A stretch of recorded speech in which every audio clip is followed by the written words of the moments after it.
A dark night, a full moon, and a dense forest.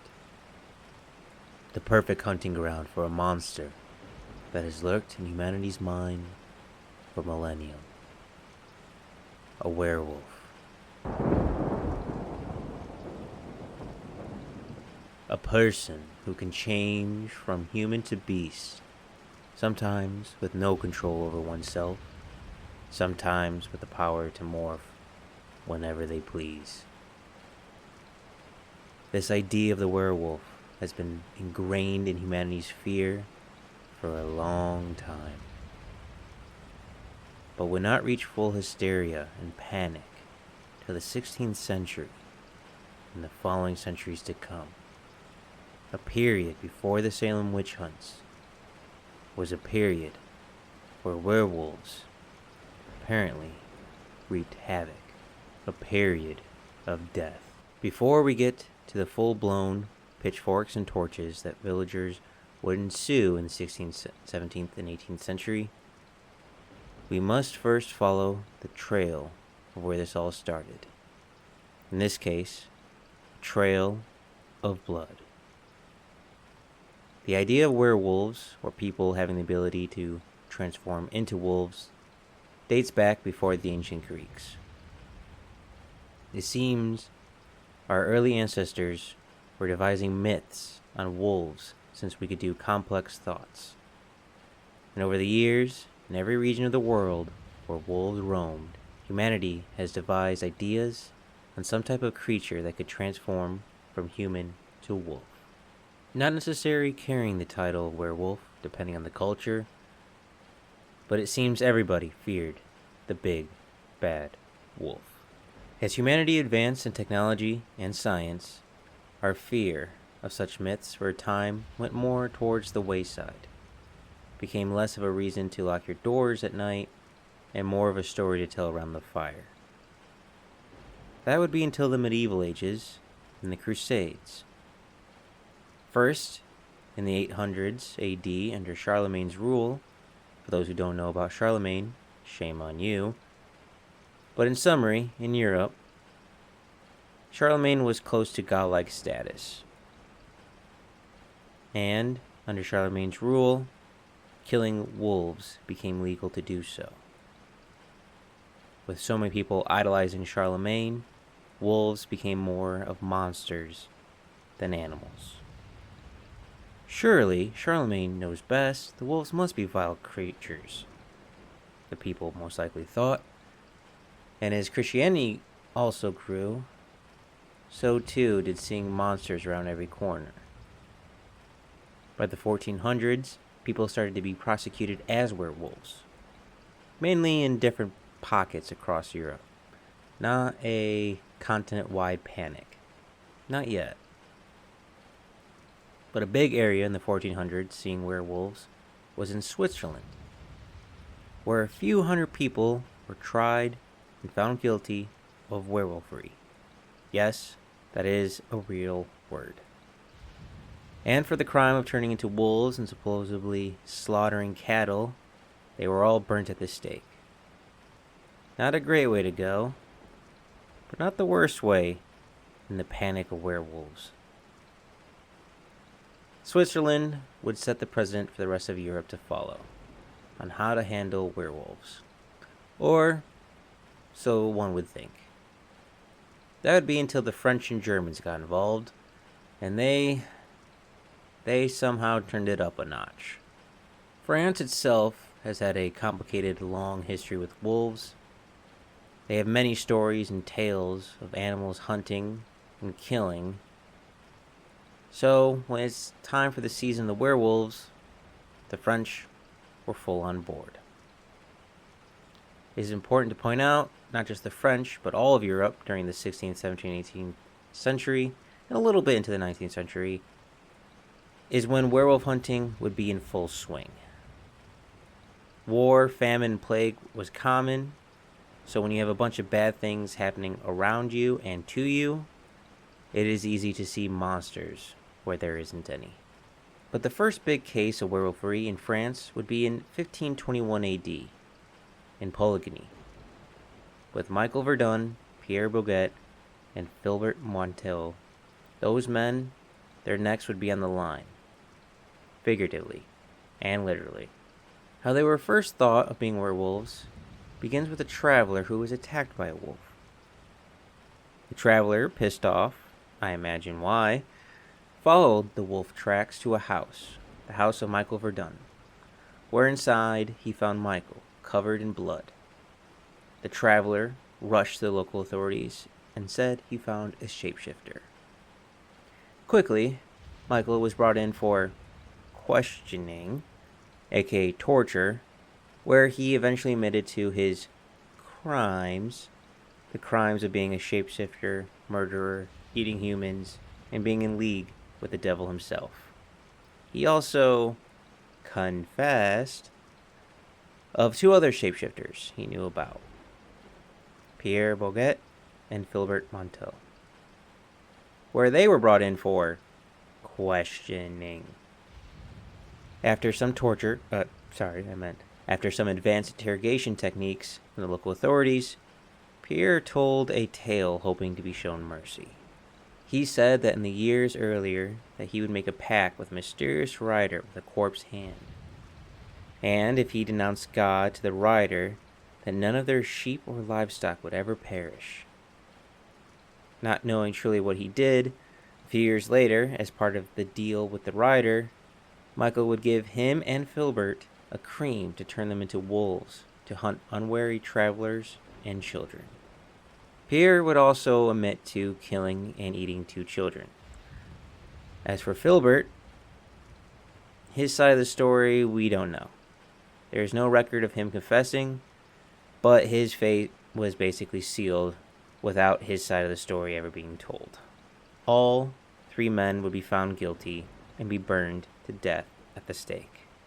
The crime werewolfery would pop up here and there, but the next biggest recorded case of there being a werewolf would happen around 1572. And once again, France.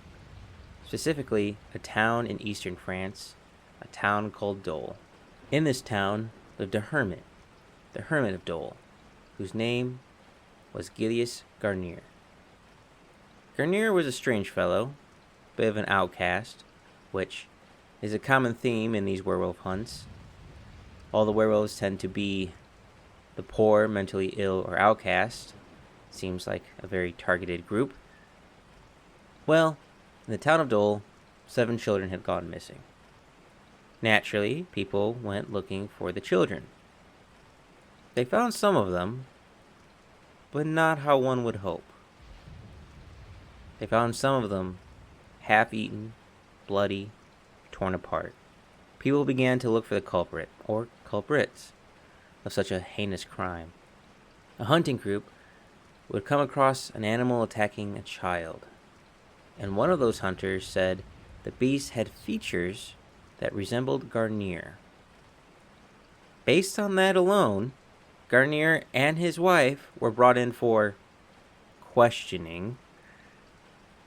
Garnier was tied to the rack, a form of torture that pulls your limbs from your body, and, no surprise, he quickly confessed that he was a werewolf. Also, not sure how, but there were 50 witnesses who said they would testify against him and his wife. So Garnier was a dead man, either way. His confession, he said that a ghost had appeared and gave him an ointment that gave him the ability to shapeshift. Confessing and found guilty, he and his wife, for she too apparently ate some of the children's flesh, would both be burned at the stake. As for the children's real deaths, it is speculation. Many believe he did actually kill and eat the children because he was either mentally ill or his family was starving and human children made easy prey, which is a terrifying thought.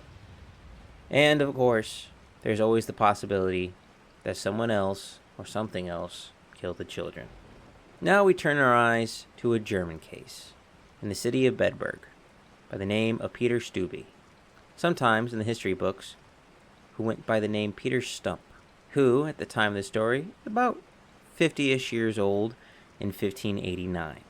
and from all accounts and all the research I could find, was truly mentally disturbed and a psychopath.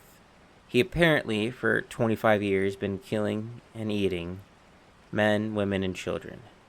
How many is more of a speculation than the exact number.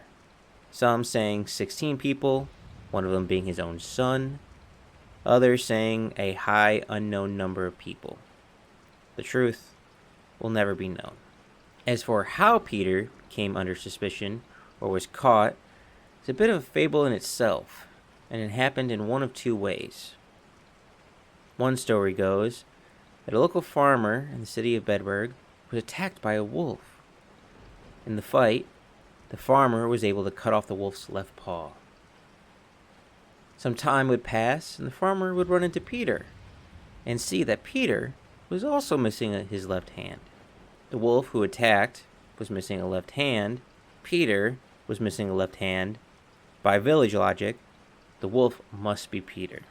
The second way is after some deaths and livestock being killed, local townspeople started doing patrols and hunts where they encountered Peter in wolf form. The townspeople chased after the wolf, where the wolf eventually took off its magical belt and turned back to human. From some accounts we have about Peter, is he simply wore a wolf skin and a belt and went around killing and eating people. Which, I'll be honest with you, is just as scary as a real werewolf. And you also might be asking yourself, belt, cream, what's with all these werewolf stories having belts and cream? And you may be asking yourself, belt? Cream? That's not anything I know about werewolves. Well, the werewolf stories that I'm telling you now don't seem like anything like the novels or movies today, where the werewolf is transformed under a full moon. It's true. For the most part, most evil and monster transformations were done with items and talismans, done under moonlight, as Hollywood would like us to believe. In fact, for male witchcraft and evil, some item is usually always involved, and would be a common theme in werewolf hysteria. But back to Peter. Peter, now caught, didn't need torture to admit his crimes. He told his story and told more than him transforming into a werewolf and killing people.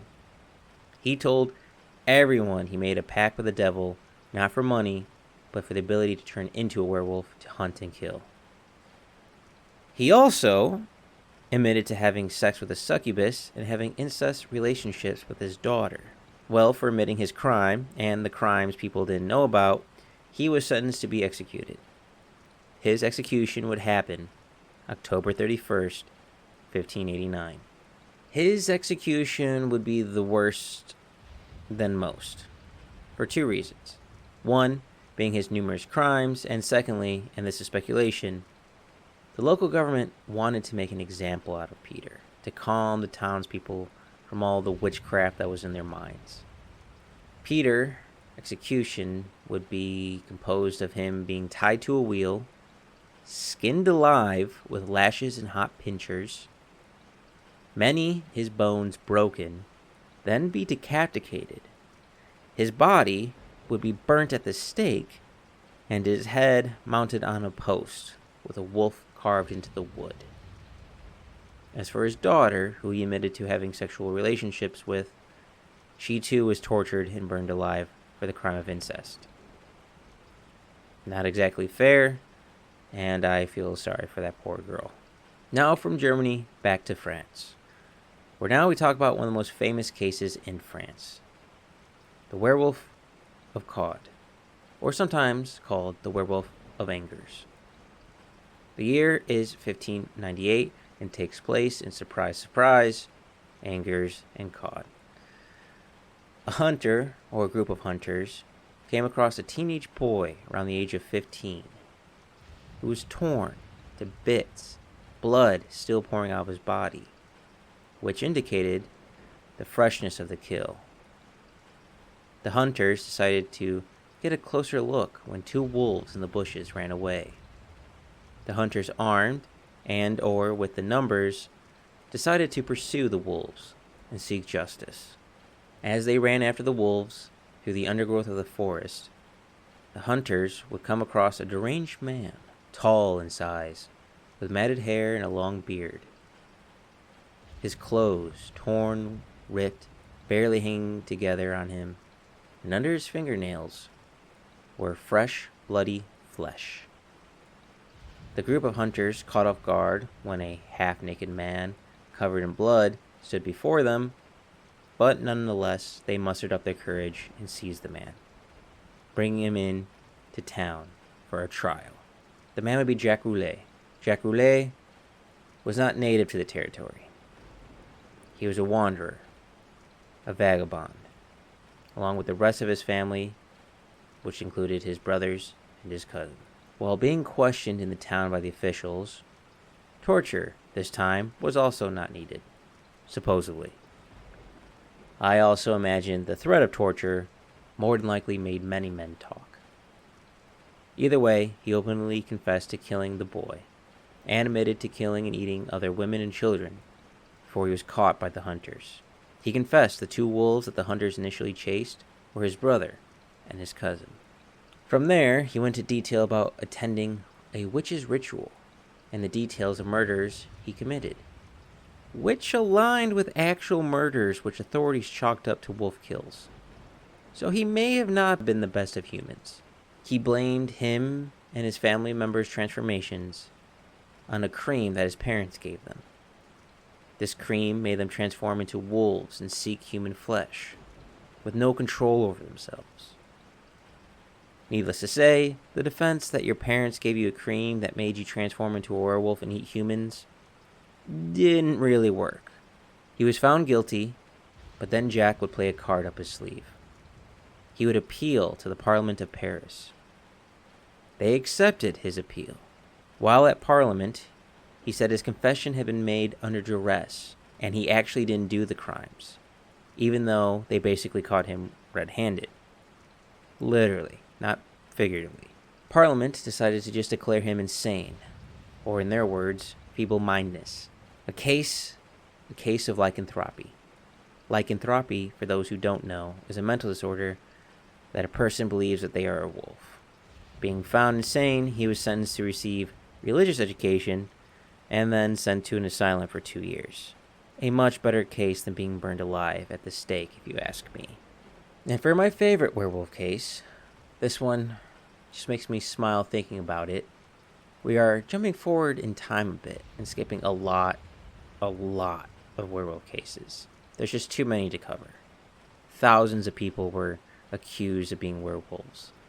Nonetheless, we are jumping to 1682 in Sweden, with one of the smartest people in the werewolf hysteria history, a Theseus of Kaltenbrunn, who, in 1682, would be around 70 years old. One could say he was long in the tooth. Get it? This man is a person after my own heart. He declared himself a werewolf and trolled all the judges and people along the way. The story of him declaring himself a werewolf starts with his neighbor breaking his nose. Theseus said in court that he transforms into a werewolf 3 days a year, goes down to hell to battle evil to ensure a good harvest for the next year. Transforming and becoming, in his words, the Hound of God. Well, while on this Hound of God path to go down to hell to fight evil, he noticed his neighbor practicing a satanic ritual.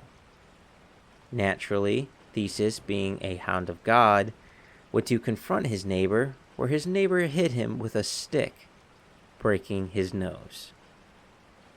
The whole court thought it was a joke, and I suspect Theseus did too, though his nose did actually get broken. Fast forward 10 years, in 1691, Theseus was brought before the court once more on account of being a werewolf. Apparently, the townspeople and local officials had a change of heart on werewolves and were a little bit more cautious about it. In front of the court, Theseus decided to, and I love this, double down, basically saying, I told all of you 10 years ago that I transform into a wolf for 3 days a year and I go down to hell and fight people. The judges thought once again he was pulling their leg and asked him questions. in which Theseus went into great detail how and where all his transformations and where the entrance of hell is. Then, one of the judges asked how a wolf could roast meat. For an earlier statement of Theseus saying that werewolves roasted their kill, Theseus would reply to the judge's question by basically saying, well, they're still human-ish, and they like to add salt to the meat, and they would never eat any bread. This, I imagine, in my mind, puts a lot of people's head into their hands. But Theseus was 80 at the time. I don't think the threat of death really scared him. I imagine a large part of his testimony was just him having fun. The judges, realizing this, I suspect, tried to give him a way out, as if he was a devout Christian and went to church regularly. Theseus replied, no, I don't do any of those things. So now the judges were in a pickle. On one hand, you have a werewolf, a known creature of evil. On the other hand, this werewolf doesn't kill innocents, but in fact travels to hell to fight evil, a hound of God. And I would wager everyone knows that Theseus at this time is just having fun. So what to do? Well, the judges knew they had to do something, but they didn't want to kill the hound of God. So they sentenced Theseus to a flogging. And yeah, that's it. In comparison of the other cases of being skinned alive, flogging doesn't sound too bad. But the idea of an old man just having fun in the face of death, ugh, that makes me smile. As for the cases of werewolves, they would continue for centuries, going all the way close to the 20th century. Thousands, if not tens of thousands of people being accused and found guilty of being a werewolf. So the question arises, why did this hysteria happen to begin with? Well, it's a multivariable equation. On one hand, you have a lack of education with an extremely religious population, so that never bids well. You also have the government using werewolves as scapegoats and feeding into the fear that is plaguing people, feeding into it by having investigations and hunting werewolves, even though there are no werewolves to be found. You also have the Catholic Church sending inquisitors, because those people have a great track record when it comes to good and evil. And also the Catholic Church saying any livestock attacks were done by werewolves. It definitely wasn't real wolves, poachers, or any other natural predator animal. It has to be Satan's work. And the last one, which I hold in high merit, because I think this one's probably the most true. It has to do with all the creams and totems that were a common theme in the werewolf trials. Hallucinogens. Specifically nightshade, belladonna, and ergot, which, eating or rubbing on the skin, depending on the hallucinogen, could make one have a psychedelic trip. And like I said in the beginning, nothing spreads faster in a population than fear.